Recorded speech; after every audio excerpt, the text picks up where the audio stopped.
Welcome to the Actual Fluency podcast. Each week you'll find inspirational, motivational interviews with some of the world's best language learners, industry experts, all trying to help you to learn foreign languages better, faster, and more efficiently. And here we go. If you're looking for a language teacher to enhance your language learning, then I highly recommend Italki. Italki is the world's biggest tutoring platform, and you can find thousands of teachers and tutors at very reasonable prices. Get a free lesson after completing your first lesson by going to languageteacher.co. Hey everyone, and welcome back to Actual Fluency. This is episode 144. I'm really happy to have you here.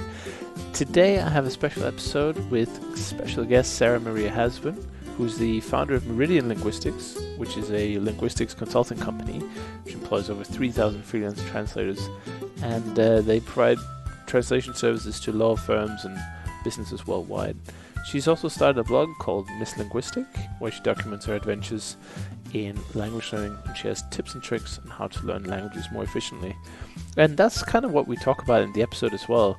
We get our story of how she started this big company, or what eventually became a big company, hiring all these freelance translators, and how she basically built a business for herself in languages with her passion. Very interesting episode, and I hope you enjoy it.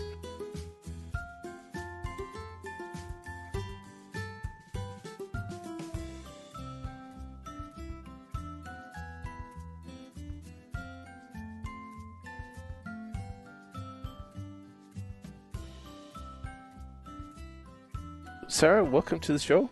Thank you so much for making it here last minute. I really appreciate it. Do you want to give the listeners a quick introduction to who you are, where you're from, and what you've been doing in language learning so far? Sure. First of all, thanks for having me. Well, I am a linguist. I trained in understanding the structure of languages and how languages work in the brain. And I then founded and became the managing director of a linguistic consulting company called Meridien Linguistics. So we provide linguistic consulting. Essentially, we solve language problems for businesses. And a big bulk of that is doing translation. We have about 3,000 freelance translators working for us all over the world.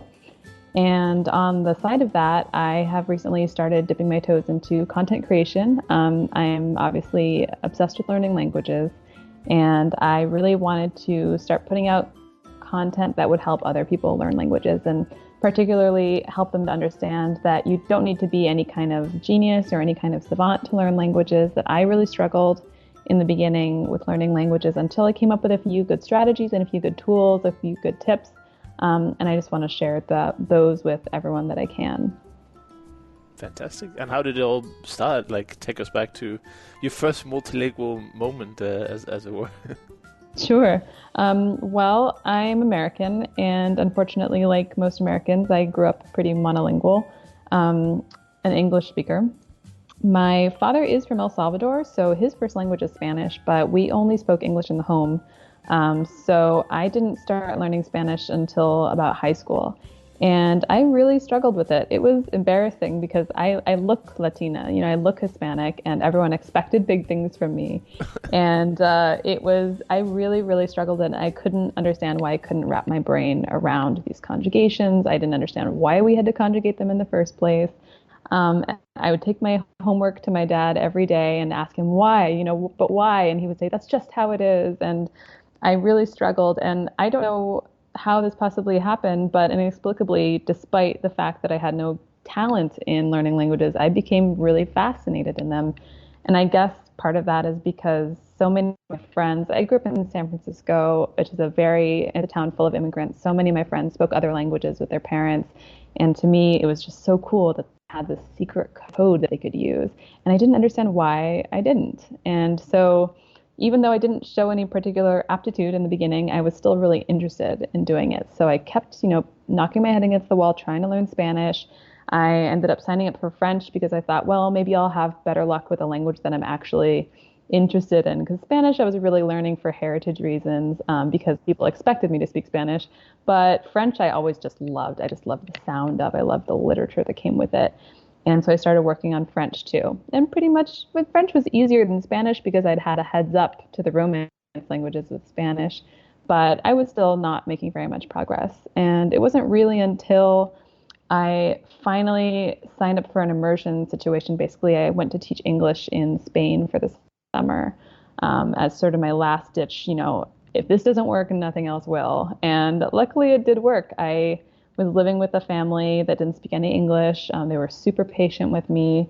And by the end of my 3 months, I had finally gotten to the point where I couldn't believe it, but I was having fluent conversations in Spanish. And then I looked back on that experience and I tried to figure out, what was it about this experience that was actually effective for me? Was it actually the immersion? Can I replicate this with other languages without having to go to each of these countries and put myself in immersion situations? So then I started trying this, trying that with French. I had always wanted to learn Russian, so I signed up for a Russian class in college, and suddenly it all just kind of clicked. And suddenly it felt like I was skiing downhill. It was just, I was picking up languages really quickly, and then I couldn't be stopped after that. So I think that, a lot of people, since I speak a lot of languages, their first reaction will be like, oh, well, you must just be really talented at learning languages. Hmm. And this is the part where I'm really not being modest. I'm really not being humble, but I actually genuinely don't think that I have a particular aptitude for this. And I say that because I do know people that really do. I do know people that pick up languages really quickly. Hmm. And usually they don't become linguists because they're not interested in it. For them, it's so easy that it's not a fascinating process for them. But because for me it was such a struggle, I've really had to, try everything and test every different strategy. And because of that, I'm just so fascinated by the process of language learning. And I think I've been able to come up with some strategies that are useful for other people. Yeah, the talent discussion is one that comes up frequently, and it is a bit strange to me because like you, I don't believe there's such a thing as language learning talent. But I do think that people can have a talent for up, maybe obsessing is the wrong word, but really diving into a project, whether it's language learning or fitness or learning a skill or doing something, or could even be like content creation, as we talked about. Someone who starts their blog and writes 30 amazing blog posts in a month. I think there is a personality type, or maybe it's some kind of, I don't know if it's an acquired skill or if it's just something you either have or you don't, but the ability to really bunker down and just study and really be excited about the finer details about language. Maybe it's not a talent, but there's definitely differences in people. Like some people just have that where they can just lock themselves in. I don't know if how you feel about that, but a lot of the people that I know who speak the most languages are the people who were able to and find it interesting to dive deeper and deeper. So they are very self-starting in that way. Whereas other people who are, let's say, moderately successful in languages, they would often be the ones that take a lot of tutoring lessons to kind of help them move along. So I don't know what your experience is in that, but yeah, the idea that somehow there's some kind of language gene or a talent, that's obviously ridiculous and just an excuse that most people tell themselves. But there is something there that I'm not sure, that it could be nice to look into later, some kind of research on that. What kind of interest or personality types really do well in languages? Yeah, definitely. I think you really hit on what I think is more important than talent in this case is curiosity. Um, Definitely for me, every time I learn a new language, every time I learn, wait a second, in this language, you conjugate for this concept that I never even thought was relevant, and like, wait, why do you do that? Like every time I learn some new conjugation or some new word that doesn't exist in my other languages, it shows you this whole other way of seeing the world and categorizing the world. And it just makes you realize how much is out there and how interesting our brain is.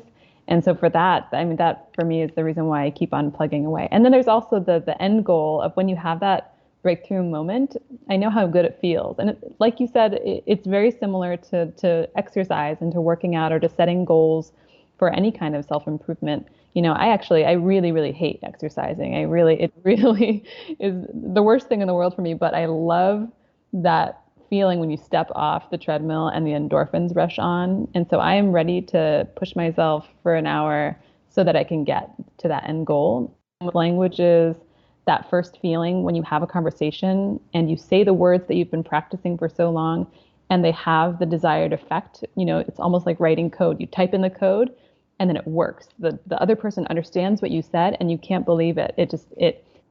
That feeling is so rewarding that, when I'm sitting down at my desk, when I'm getting a little bored, when I'm like, maybe I should, check on my other social media or whatever, then I remember, oh, but if I keep on doing this, I'm going to get to that moment and it's going to feel so good. So yeah, I totally agree with you that a lot of it is just about understanding motivation and understanding like goal setting. I think that's a huge part of actually, getting the work done to learn a language. Yeah, obviously being curious is a massive success. I always tell the story of I don't know if you know Richard Simcott. He's in my view, a completely anecdotal view, he's probably the best polyglot alive that I know Mm. of. Of course, there might be someone hidden away in a bunker in Russia or something, but at least the one I know. And when you meet him, you quickly see why. And like the story was, I was he visited me in my apartment in Hungary, and I had gone to one of those Media Markt, one of those electronics shops, and there was a bag that had like a slogan on it, but it didn't make a lot of sense because it was sort of an idiomatic use. And whereas Mm. most people, and even I think most language learners, would just kind of walk past it and not really give it a second thought, Richard would he just stopped dead in his tracks and he got his phone out and he tried to make sense of this what it was saying, Mm. because obviously he knows a bit of Hungarian. I mean, he knows a little bit of everything. But so for him, there was that instant curiosity, even though he was on his way out the door, and he had two people just waiting, just standing there, and I was just kind of observing, just remarkable. And he told me how when he walks through cities, he takes pictures of billboards and sides of cars, and if there's anything that doesn't make any sense. So definitely see the effect of curiosity. And if you don't have that natural sense of curiosity, I think languages can be very, very tough. Just because it's going to be hard to keep pushing yourself to discover more about it. Yeah, definitely. Definitely agree. But if you have it, then the world's your oyster, and you can learn any language you want. So, Yeah. one thing I want to just move on is you after you had French and then you took Russian in college. And Hmm. when did you decide to actually do something professionally with languages? Because that's also a big step, and I know that a lot of people listening are probably younger people, maybe they're in high school or below now. They at some point have to make a decision about their future career. So can you tell us a little bit about what you were thinking about at the time, and what kind of opportunities it gives to go into it more academically? Yeah, definitely. Well, first of all, there are so many ways, so many different industries that you can go into if you're interested in languages. But I had started out on the academic track. So I was doing research on Nicaraguan Sign Language and what this language can teach us about our brain and what it can teach us about the evolution of language, which was a fascinating topic for me. I loved the research. I loved doing field work. I loved analyzing this crazy language. But after about a year and a half of my PhD, I realized I didn't really want to be a professor. I Right. didn't really like arguing with students about their grades. I didn't really like applying for IRB, doing the IRB applications. I really just wanted to be working with languages all the time. So at that point, I dropped out of the PhD and I got a job at a translation company. So I really just wanted to see, how do you make money with languages, basically. And I was working as a project manager there, and it was so much fun. I had access to all these different industries and all different languages. And any given day, say we'd get a request from a client, they would need Arabic into French, and I'd get to actually use what I learned in my linguistics degree, Arabic. Okay, so we need to know which dialect it is. Is it Maghrebi? Is it Levantine? How are we going to do the typesetting? And I would hire the linguist to do the project. And every day was different. You'd have pharmaceuticals, you'd have clinical, you'd have legal, and I really, really loved that role. And then I ended up moving to Korea. I wanted to move to Asia to start working on my Asian languages more. Specifically, I wanted to work on my Chinese. Long story short, I ended up in Korea instead. And since I didn't have a job there, I just started freelancing as a translator. I was doing Spanish and French into English. Because now, as a translator, you can work in whatever languages you want anywhere in the world because of the internet. So my clients that were in the US were really happy that they could send me a translation at the end of their day when I was waking up, and I could have it for them by their morning, and no one Yeah. had to work overnight. So I was doing that, and I was getting so many requests for Korean translation. People would see, they'd find me on LinkedIn, they'd see that I was a translator, that I lived in Korea.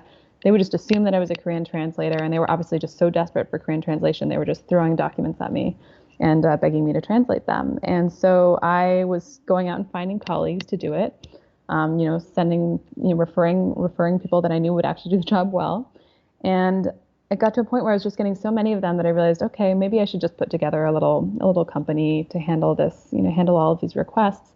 And it just ended up kind of snowballing. I was never meaning to start a company or become an entrepreneur, but it snowballed so fast and just ended up being so rewarding and so much fun that I finally ended up incorporating the company, and now it's, gotten a lot bigger.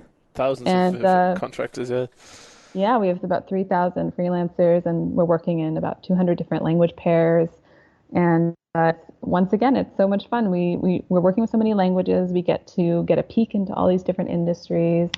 And as a linguist, it's really fun to be able to be a little bit of that jack of all trades, get exposure to all these different things without having to be too specialist in any one thing. Now, if I were still being the translator, then of course I do have to get very specialized. But for me, as the managing director, I get to sort of see everything and get to dip my toes into everything. And since this business is completely online, it also gives me a whole lot of flexibility. So I have been traveling a ton for the last 5 years. Supposedly I'm based in South Korea, but I travel a lot for conferences or for training to train my new employees or for educational opportunities. And since I run this business online, as long as I have internet, I can make it work. So I've used these opportunities to learn a little bit of languages here and there. Learn a little bit of Vietnamese before I went to Vietnam, a little bit of Mongolian before I went to Mongolia. So it's been just the perfect situation for a language nerd like me. Yeah, I can imagine. And it's a wonderful story as well. And I hear a lot of these. I didn't expect this to grow into what it was. So Yeah. it's wonderful when it happens. What does it take for someone to be a freelance translator that, like the one you started out as? What kind of, do you need a degree in linguistics, for instance? Do you need a certificate in any other languages? Or can anyone, as long as they're good enough, actually start doing what you did? There's a lot of different ways that people come to translation. One of my favorite things about my old job was, or even now, still just when we get hundreds of CVs a day, and I don't handle the CVs anymore. I have someone else that handles that, but I still like to peek at them because you see how this person got to where they are. So, sometimes I'll see something go across my desk. It's a Japanese into Lithuanian translator, and I'm wow, how did this person end up learning? How did this Lithuanian end up getting so good in Japanese that they can translate? And you go through the CV, and sometimes I can't help it. Sometimes I email them. I say, wow, I'm just so inspired by your CV. I just wanted to know, how did you get to here? How did you get to there? And really, there's no one way to do it. If you're looking for guidance, then I definitely recommend looking into a certificate program specifically for translation, or a master's program. But a lot of people don't do that. You can become a really good translator if you find a good mentor. You find a mentor that is an established translator, and you have them edit your work for a while. It does take a lot more work. It is important for people to know that it's not just enough to know the two languages. You'd be amazed when I look back at my really early translation work. I'm just really amazed at the decisions that I was making. Given that I'm fluent in these two languages, you learn over time to avoid certain pitfalls. To avoid certain literal translations, certain cognates. So right out of the box, just knowing the two languages is not enough. We like Hmm. to say that owning a camera does not make you a photographer. You have to learn how to wield your tool. But yeah, either finding a mentor or finding a program. I did the certificate program at NYU, which unfortunately no longer exists, but they still have a master's program that you can do. You can also do it online, I think. Yeah, these online programs exist all over the world. And now there's just so many courses online that you can do that are very, very helpful on like Udemy or all of these different platforms. We can find really important advice. Also on the blog on my translation company's website, that's meridianlinguistics.com. We have a few blog posts specifically on how do you become a freelance translator, how do you study to get to that point, and then how do you actually start finding work. So people can also go there if they're interested. And sometimes people come to it because they are particularly specialized in one field. So lawyers, if you're a lawyer and you're tired of lawyering, then for sure come to us because legal translation is in very high demand. And if you don't have a law degree, it's very difficult to do quality legal translation. So we do get a lot of people that come to us from the legal field that speak two languages, and they just need a little bit of honing, but pretty soon they're up and running. So lots of different ways that you can come to this field, but there's so much demand for translation right now. If people are interested in going into that as a way to use their languages, I highly recommend it. It's funny, isn't it? I thought that we could just all use Google Translate now, and like, why is the demand for translation growing? No, that's a joke, of Well, course, but but you it's say it great as to a joke, see. but it's really a question that people ask, and I do think it's a good question. But as I always say, I think Google Translate's my best advertising because, Google is an extremely successful and innovative company, and they've been working on Google Translate for a long time.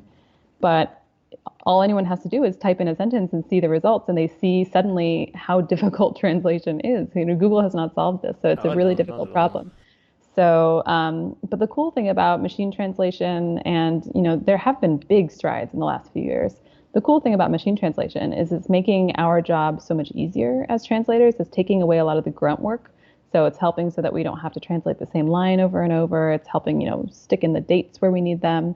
And we can do a lot of the more nuanced, more gratifying intellectual work as the humans, manning the computers. So I think, yeah, it's a really exciting time to be a translator, and especially because, this world has globalized so fast. We have Skype. We no longer need to fly into business meetings. We can do teleconferences. We have WhatsApp. We have, email. The last barrier really is just language. So that's the last thing that people really need to have to be able to communicate, to be able to sell to any market. They still Yeah. need to be able to translate. They still need to be able to interpret because these languages are not going away. Well, many languages are going away in the next few years, but about, 600 of them will not. So translation is still going to be the last barrier to globalization. And so and now that there's so much content out there in the world that needs to be translated, it's a really exciting time to be in this field. Yeah, and also I think sometimes people say, okay, well, we can just all speak English together, but even if people knew English from every country, which I don't even think we're close to that point anyway, but if even if we did, then I think it's all about service. It's all about customer service. The idea that, let's say, someone in Denmark, if you call up a number, let's say you're renting a car or whatever, you call up a number and you get an English speaking agent, you might be perfectly fine to do that conversation in that language. But if you have someone speaking your language, it's that old Mandela quote that gets thrown Hmm. around a lot. If you have customer service in your language or even advertising or anything, it just it just hits way harder. It's much better, Yeah. and I think that's why translation will pretty much always be there because language is culture, and you need to direct your advertising, your help, your everything so it fits not only linguistically but also culturally. And that's why translators are needed because they're not just linguists as you've pointed out, but they are also cultural translators in the sense that you need to translate the polite forms and you need to translate the kind of the way to address people and how to even get points across where in Danish people don't really care much about these polite forms or Hmm. these pronouns, but if you're writing in Japanese, I imagine you need to be very correct in terms Yes, of definitely. what form you use and Google will not help you do that very often. Likewise, if you translate, you're talking to a friend and you translate the polite form, they're going to be like, "Why do you think I'm an old woman or something?" Exactly. I've had that multiple times. Where I've started learning a language and I've used, let's say, the textbook, and for some reason, all textbooks assume that nobody has any friends, and it's like, if you want to talk to the hotel or the book a restaurant or something, you use the polite form, and then you try and Mhm. use it with your friends, and they're like, well, I'm not an old woman. I just Yep. find that really Yep. funny. But yeah, so there will always be translation, I think, and the better companies can utilize native content, I think the better they will do in the marketplace. Because if you just Definitely. outsource it all to, I don't know, an English-speaking country where it's probably cheaper, then you just lose that service, and then people will change to companies that actually do offer that real service. And there's lots of people who don't know English well enough, especially if it's complicated matters. Like, can you imagine Definitely. calling someone in, if you're an English native speaker and you have to explain tax laws or I don't know insurance or anything in Hungarian or something, that would be probably similar to many uh, speakers of, let's say, a smaller language calling an English help desk with a really complicated matter. Right. It's just Right. impossible. Exactly. Um, but Exactly. but yeah, lots of translators, obviously, and a few of my friends also work with agencies, so it's definitely growing. And if people are sitting there looking for a flexible job, I would say, like you mentioned, it's pretty globalized, then it's a fantastic field to get into if you can see yourself doing the type of work. Because I did it for a little while just to see, okay, is this something I could potentially go into? So I did some informal translations from Danish to English because I'm bilingual, so that was easy for me. But I just realized like I can't be. This is not me. Like I Hmm. can't do this. It was okay translating from Danish into English because English is very, nice and expressive. But Danish was always super duper awkward, and you had to write Interesting. 20 more words for each sentence, and it sounded so stupid. So you just kind of ended up pulling out your hair, and just this idea of sitting with a massive text, let's say 20 pages that you have to translate. I know you have technology to help you get some, like you said, some of the grunt work done, but for me, I just don't have the patience and personality to just dive into that. So if somebody's listening out there, give it a try, just informally on your own. Just try and sit down with it because it's really an intellectual pursuit. We'll just take a quick break to hear from one of our sponsors, and then we'll be right back. On this podcast, I've interviewed hundreds of language learners, some of the world's greatest polyglots and industry experts. And one thing they all agree on is the value of one-to-one tutoring lessons. And for this, I highly recommend italki. They have thousands of teachers in all price ranges, and they even have certified teachers who have taken diplomas or have degrees in the language you're learning. So whether you're just brushing up on your Italian ahead of a trip to Rome, or you want to master Russian to take the exam, or whatever your goals are in languages, italki has a tutor suitable for you. And compared to private tutoring offline, it's really affordable. You can find informal tutors down to $5 an hour, and you can have trial lessons for even less.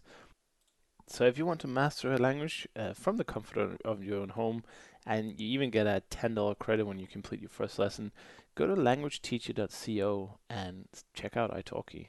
It might be the best thing you do for your language learning this year. Right. Once again, you have to have that curiosity because you have to really care. Sometimes you look up a term and it seems like a good enough match, but that you have to have that extra curiosity. It's like, wait, but is this really going to be the perfect term in this context? Let me check a few more other parallel texts. And you go off and you check another text and you realize, oh no, you wouldn't really use that word that way. Yeah. Because actually you usually it's funny that you say what you said about working into your native language being the more difficult one, and usually in translation translators only work into their native language. And I think that you had that experience because you were realizing just how difficult, just how much you were going to have to change the text to make it sound fluent and natural Yeah, in exactly. Danish. Yeah, there's to be a good translator, you have to make those changes. You have to make one sentence into two sentences if the two sentences sound like they make more sense or they're more natural. And so that takes a lot of work. There's the first step of just making sure that the meaning is the same, Yeah. and there's the extra step of making it actually sound natural in the second language. And that's not very easy. So you have to be really curious and you have to be willing to sit with your butt in a chair for long hours. Exactly. looking in dictionaries and checking parallel texts. So it's really good for people that can really nerd out about one language. Or the good thing about being a translator is, but I should probably clarify that translators work with text, interpreters work with speech. So translators, usually they don't do both. Right. Some people do, but mostly you're usually really good at doing translation or you're really good at doing interpreting. So translation, since you're not on the spot, since you usually have a little bit of time to look up words that you don't know, you can usually work with more languages than you can if you were an interpreter. So that's the cool thing about translation. You also don't need to be a fluent speaker of any Right. of these languages. Yeah. You just have to understand them because you always work into your native language. So as long as you understand the text. Now, of course, you do need to be a very, very good comprehender of these languages. You need to understand the culture really well. You Yeah. need to understand, very various domains. But you can work with a few more languages as a translator. So I really liked that. Just when I was getting really bored with French, I could move over to Spanish and get really deep into that for a little while. And I'm definitely a little bit of a jack of all trades, master of none, just always interested in learning a new language instead of getting up to the most advanced level at the ones I already know. So it definitely worked out well for me. Yeah, I'm definitely the same. But that's again going back to probably why I'm not a good fit for translation. I just don't have that. I can't keep doing one thing for too long. I just get bored. So for me, Hmm. it's a really bad fit. And again, just the restrictions that imposes. I would get a paragraph, and I would just say to myself, "There's no way I can translate this. So what I'm going to do instead, which I guess is still a translation, is I'm going to delete it all, and I'm going to rewrite it with the meaning that they were trying to get across." Yes, yes, It's good. like, and at that point, I was just Exactly. like, this is so pointless. Why don't they just tell me what they want to say, and then I'll write the whole thing instead of translating this irrelevant piece of content, So unfortunately, you would probably make a really good translator because you recognize that, you understand what you have to do. It's too bad that it's just not fun. Yeah, it doesn't. It's not fun for me at all. It's just Yeah. it's a really kind of a finicky topic, and yeah, I can see why it'd be interesting to find these small improvements and look up these definitions to make it really correct. I'm also a bit of a perfectionist, so I would definitely do that. But for me, it's not my thing, and that's totally fine. I tried it just to make sure that I wasn't wrong about it, and now I know that it's a fascinating subject, and I know that a lot of people will do really well in it, but it's not for me.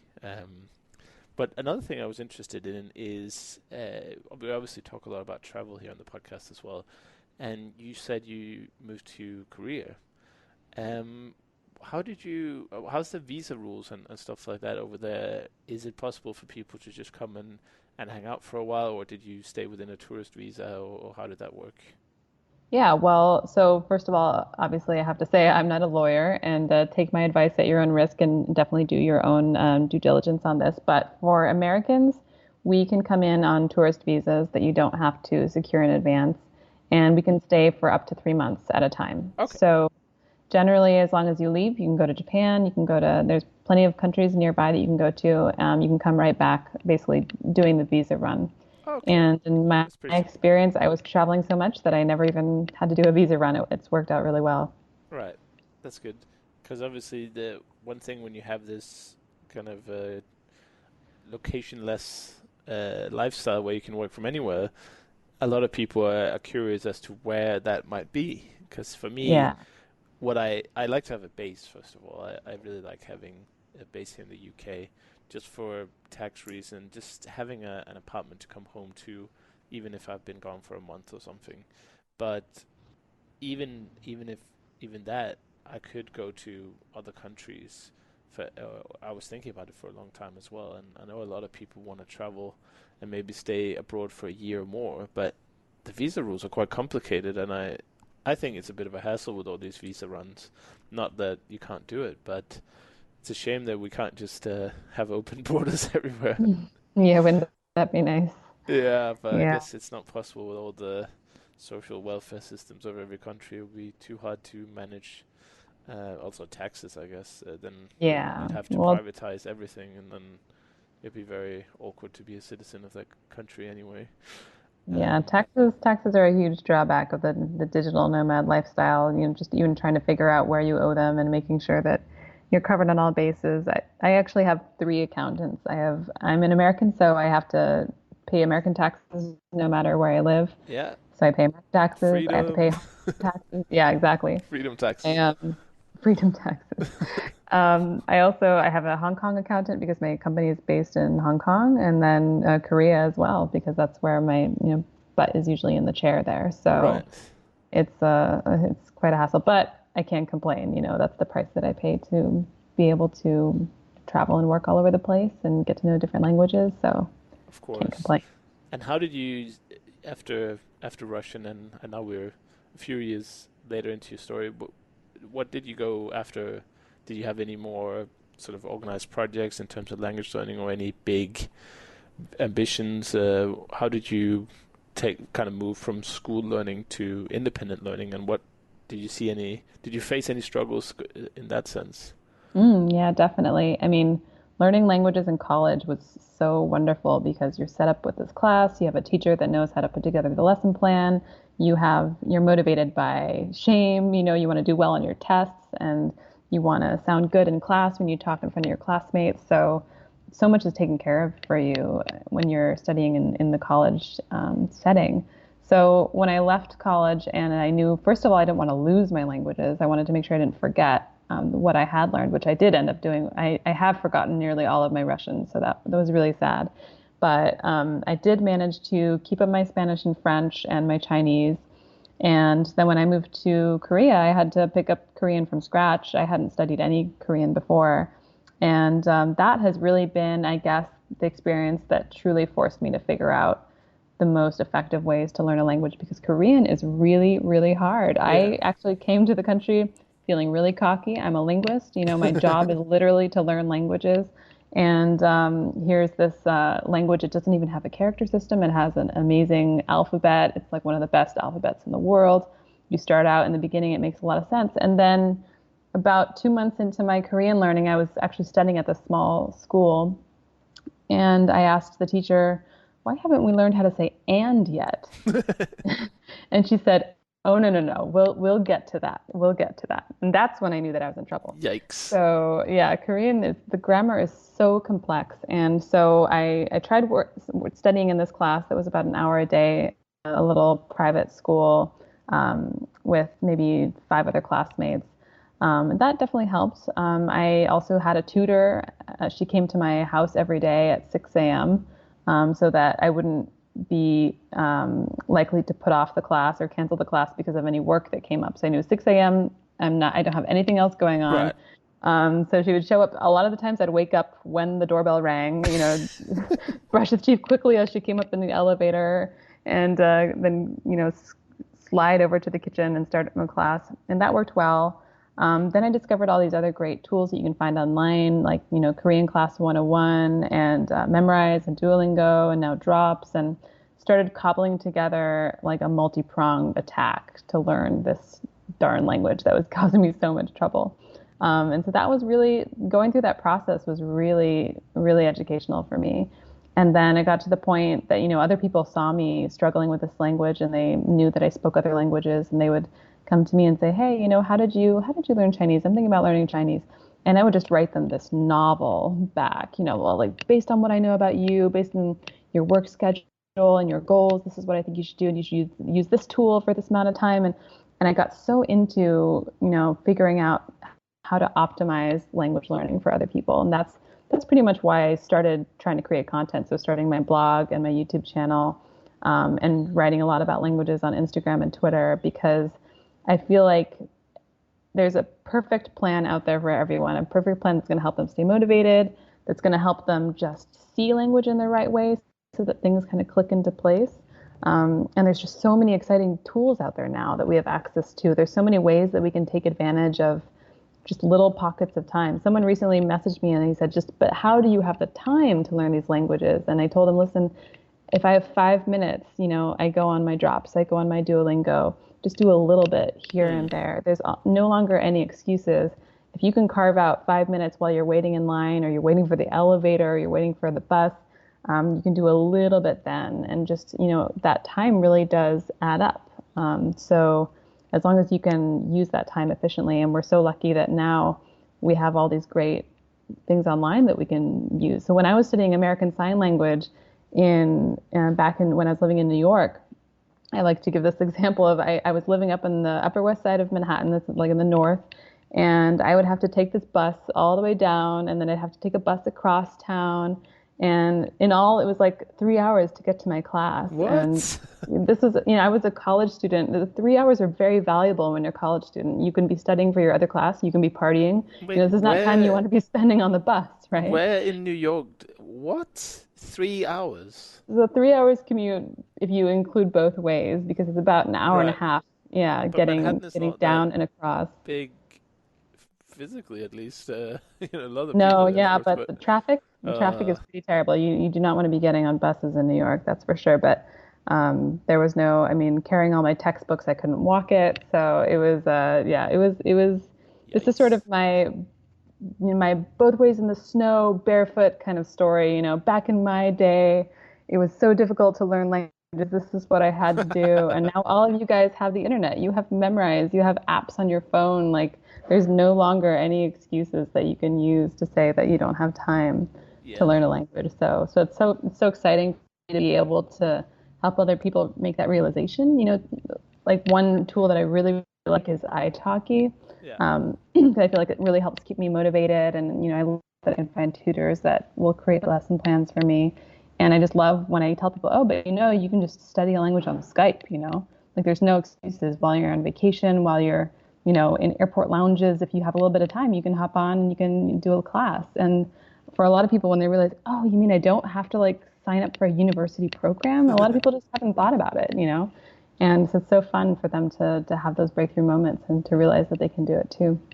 Yeah, and italki, I think it's one of my most recommended resources as well, just because I don't think people realize in general that you can actually go online and get someone to help you with the language for an hour, completely, undivided attention for, $10 or less definitely. And people are always like, well, classes are expensive, and I have to go all the way down to the local university or whoever is hosting the classes. I'm just like, first of all, why would you want a class anyway? It's like, yeah, there's 20 people there, and there's one teacher, so you're sharing that in 20 different parts, and you're always going to be moving at the slowest student, and it costs a fortune. Like, if you want to learn German in London, for instance, 36 hours of study is about $500. So you can have Wow. 100 one-to-one lessons, probably, on italki, or you can have 36 group lessons where you also have to get there, so you have the commute or the transport there. So Yeah, there's the time yeah, too. Yeah. that's huge. When you're learning from home, you can just wake up like you did for your Korean and just Hmm. turn on Skype and you're there. And also think Skype is a better learning tool because you can just type in what you want to say or what the teacher can Yes, I type love in that. corrections. You can't do I that in love. a classroom. You can put it on the board, of course, but again, that takes ages. So spreading that awareness is definitely something that I'm trying to do, just for anyone who's interested, because I think, and also you're outsourcing responsibility a little bit and Mm. accountability, because instead of you having to, you know, be disciplined and open up the app or the textbooks every day, you just set an appointment with the teacher, and they kind of force you to show up. Like, or if you can Exactly. get the teacher to come to your place, I mean, that's even better.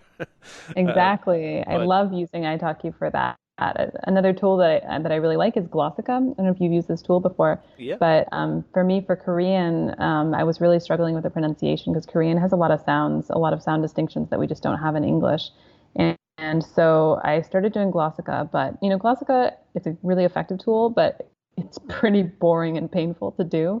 So I just signed up on italki to have a tutor, a really cheap tutor, basically just to sit with me and like listen to me repeat sentences over and over, yeah, and mostly just for accountability. Like every once in a while, she would hop in and correct my pronunciation. But I told her from the start, this is going to be really boring. Feel free to do other tasks. Feel free to do the dishes, while you're listening to me. Just for half an hour every other day, just listen to me do these sentences. yeah. And the fact that I had signed up for this class, that I had paid for it and I had made the reservation, that actually motivated me to do it. So without that, I couldn't make myself do it. It was just too painful. After 5 minutes, I'd be like, oh, here's this other very important thing that I should be doing right now. So yeah, using it for accountability is such a good way to do it. Yeah, like do that regular, weekly, or even more often lesson if you can. That's going to be really powerful because oftentimes we just procrastinate and you're like, oh, I should be doing this, but you don't really get around to it. And the craziest one I've heard lately, which is not crazy when you think about it, but it's actually, I think it's a really good idea, is when you have tutoring lessons, often they are kind of back and forth speaking, a bit like conversation practice, but maybe the teacher prepares some grammar materials or some explanations for you, and those lessons can be good as well. But actually, what I heard someone doing recently was silent lessons, which is really funny. The idea of so basically what you do is the teacher can't say anything, and you have a shared Google Doc where you see what all the sentences and everything, and then you just speak. And the Huh. teacher will then, if there's something you don't know or if there's something you need a translation for, the teacher can type it into the chat box of Skype, and then it will be Huh. or into the Google Drive anyway. And I was just thinking that's pretty genius because the problem I have often is that the tutor will be speaking mostly in the lesson because obviously that person is much better than I am. And I know Right. there's a different quality of teachers. Of course, you can find people who are better, and the better teacher is going to have more patience, of course, and maybe won't speak as much. But certainly my experience has been it's definitely been about 50-50. And if you think about it, yeah, it's good to get some listening practice, but is that really the best use of the one-on-one time? I think it's about production and then getting instant feedback on the production like you did with your tutor, where she was basically correcting your pronunciation and maybe grammar as well. I don't know if you made any of those grammar mistakes you could pick up on it immediately.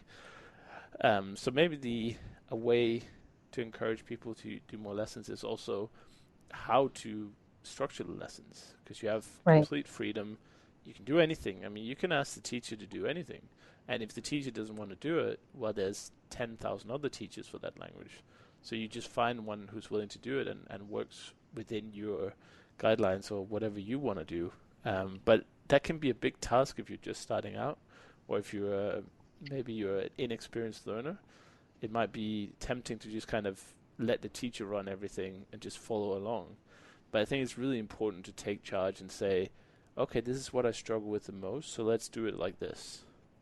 I really agree with that. I've just come to that recognition pretty recently when I started using this new method where I basically write out short little monologues that I'm going to commit to put up on social media. So, it gives me a little bit of extra motivation that I'm going to embarrass myself in front of everyone, in front of native speakers. And so it gives me extra motivation to do really well. So I prepare this monologue, I write it out, and then I have it corrected by a tutor, and it's basically stuff that I want to talk about. It's stuff that's going to be Exactly. relevant to me. So it's my introduction.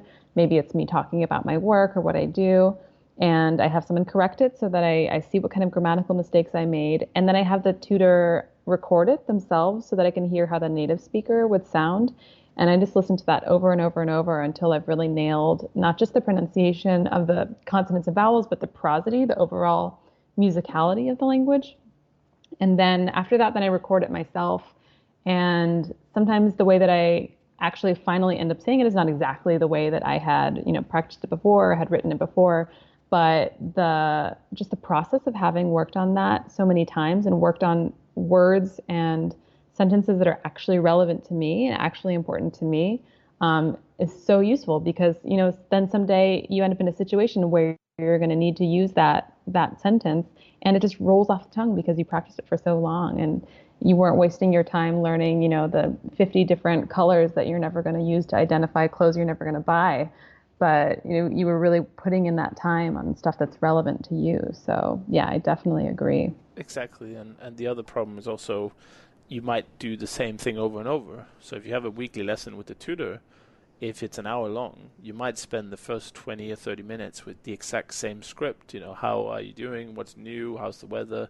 And so you become really good at a very, very small part of the language. Right. Whereas I think that's a bit of a shame because it's better to just jump right into new material. But that's because we're all human. When you make friends with your tutor, you want to catch up. So that's a dangerous trap to fall into. I feel like where you can get this false sense of security because you are so good at the Right. first five sentences of a conversation, and then you just kind of flatline completely. It's Right. it's the same. I don't know if you tried, but when I was in Hungary, I became really good at the opener. So ordering a coffee or how are you, whatever.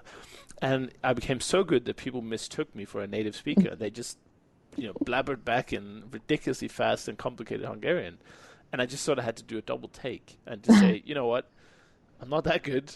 Please speak slowly. And then they heard it because I wasn't as good on that Right. sentence. So sometimes, and this is kind of counterintuitive, I think, but sometimes it can help if you put on a little bit of an accent on the first sentence, just on purpose, just so they To warn them know. in advance. Yeah, just so they know, because I've had that so many times where I don't know if it's because I just practice that sentence over and over, or if it's because you just use it so much. But I was just really good at that first sentence, and then, they don't give you any time to actually listen to the next sentence, and they just have like 200 words a minute, and Yep, I call it taxi Korean or taxi Chinese or taxi whatever language I'm studying because when you get in that taxi and you introduce yourself oh yeah, yeah, and maybe they hear a little bit of the accents, they're like, "Oh, where are you from? Why do you speak Hungarian? What do you think about our country? What do you like to eat?" Those first, you're going to get the same 10 questions every yeah. single time. I have mastered taxi Korean. So like I will tell them why I'm learning Korean, how long I've been studying it, how much I love kimbap. I wish I could eat kimchi, but it's too spicy. I've got that down. So they're But then like, as oh soon as they wow, diverge from that, yeah, then they're very impressed. And then as soon as they ask something I wasn't expecting, then I'm like, oh, so actually, I'm not that good at Korean. Can you speak a little bit more slowly? And yeah. yeah, I so had that so exactly. I many call it times. taxi Korean. But with Yeah. tutoring, I think it's important to not fall into that trap because you have a choice. Yeah. You can really design the lessons, and it's have a 5 minute catch up for sure, like definitely, because I mean you are people and you will Yeah. face those sentences anyway. People will ask you how you're doing and how's the weather and everything, what you're doing, what did you do in the weekend. But be very kind of structured in going into the material and try to produce as much as possible. I think is what I've learned with tutoring because I've probably done about 100 lessons in the last few Hmm. years, and that's not a lot. For a lot of people do way more, but for me, I didn't really achieve the results that I think I could have because I didn't take any responsibility. I just kind Mm, of showed up for the lessons, and yeah, it was helpful, and I'm sure that I've learned something, but I just know that if I took charge and went, okay, I'm gonna speak for as long as I can, and if you hear anything that's wrong, can you just type it down in this spreadsheet or Google Drive mm. sheet, and then you can talk about it after. Because then I would have just worked so much more on my own production instead of just kind of small talking and doing what the teacher thought was useful. And this will vary between teachers. Some teachers are amazing, and some teachers are more laid back. They're more conversation practice, really, which I also think is important. But I just think in general, people are probably not getting enough of their own production, and they just outsource the responsibility and accountability for sure, but be sure to structure the lessons where you get the most out of it, and it's not just a small talk, 15 minutes, and you just get on with your day. It's better to go into depth and maybe try the silent method if you want it. I think it's an interesting one. I Yeah, haven't that's a great I idea. haven't put it into practice myself yet, but I definitely am interested in it. You obviously have to find a teacher who's willing to work like that because Yeah. it's not normal to just be quiet for an hour and just sit and write. But Yeah. I'm sure it's possible.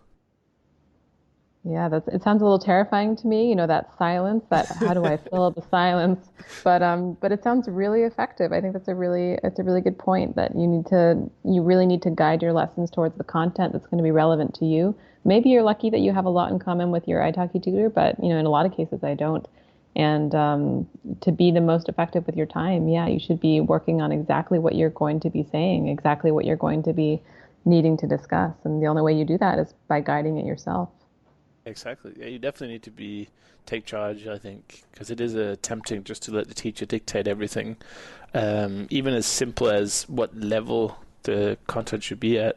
My Russian teacher was very patient in the beginning, which was required because I knew basically nothing. And so we were speaking very slowly, very basically. And then after a few months or weeks maybe, I was like, you know what? I understand most of what you're saying now, so can we speed it up a bit? And she did right away. And she was like, oh, okay, let's try that. She sped it up and everything was fine. I understood Wow. everything because we had been doing it the slow way first. But if I hadn't asked her to do it, she might have assumed that I still was struggling with that pace. So it's all about taking the initiative and pushing for it, which I think is counterintuitive because you take that class mentality where you just kind of have to show up because that's what we're all taught when we go to school and so on. Once you go to college and university, obviously you're taught differently, but in the early years, it's basically just show up and the teacher will tell you what to do. Right. Right. So that's fantastic. What Uh, luxury. yeah, what a luxury indeed. If you have a personal teacher, then it's, I mean, there aren't that many fields where you can have a personal anything for that Yeah. kind of investment. If you want a personal chef, that's pretty expensive. Personal assistant, expensive. Accountants, everything's expensive. But for some reason, teachers are very affordable, and anyone should definitely take that opportunity. Definitely. Fantastic. Well, Sarah, it's been a pleasure to talk to you today.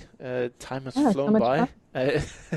by. You mentioned a couple of resources and websites where people can find you. Do you just want to reiterate that, just where the best is, and maybe people have questions for you, or they want to find out more about you or your translation business? Sure, yeah. So if you're interested in translation specifically, you can go to our website. That's www.meridianlinguistics.com. So Meridian linguistics.com. We have a lot of resources on there for if you want to get started in the translation industry, or if you're already a little more seasoned and you're looking for some tools. We have a lot of tools up there. Then, if you're more on the language learning side, if you're interested in advice on how to learn languages in a language agnostic way, but I have content up there for just general language learning tips, but then also some specific language learning tips for languages that I've studied, like Korean and Chinese, Indonesian and Malay. They can go to my personal blog, which is misslinguistic.com. And I also have Instagram, Miss Linguistic. On Twitter, I'm Ms. Linguistic, MS Linguistic, because Miss Linguistic was taken. And and yeah, you can go there and see the content that I post a lot of content about linguistics and about language learning, also about travel and culture. Right now I'm living in Malaysia, which is a super interesting sociolinguistic situation. So many different languages here. So I'm writing a lot about that on Instagram and Twitter. What it's like to just first of all figure out what language I'm supposed to be using, and then get to mix them all up all the time. And it's so much fun, and it's also just a beautiful country. So I also post a lot about travel and about these countries that I visit. So they can check out my social media. And you can always reach out to me through the direct messages on any of those social medias. I'm always happy to talk to people about language learning or about translation. Fantastic. Well, thank you so much, and all the best with the business and any future languages to come. Thanks a lot. You too.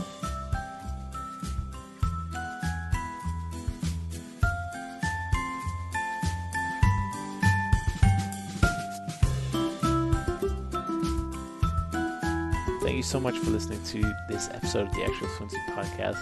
I really appreciate having you here today. Just before you leave, I just want to give a quick shout out to today's sponsor, which is italki. Italki is a tutoring platform where you can find affordable tutors for every language in the world, pretty much. So get started today and get a free $10 credit when you book your first lesson. If you go to actualfluency.com/italki, that's spelled Italki. So give it a go and feel how tutoring can really boost and enhance your language learning